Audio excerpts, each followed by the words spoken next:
बहुत सुंदर है, कहीं ध्यान से सुनो।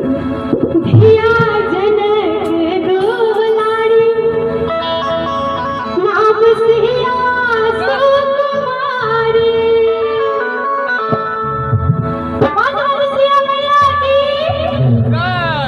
लक्ष्मण जी दिखा दे रहा है, लक्ष्मण जी नाम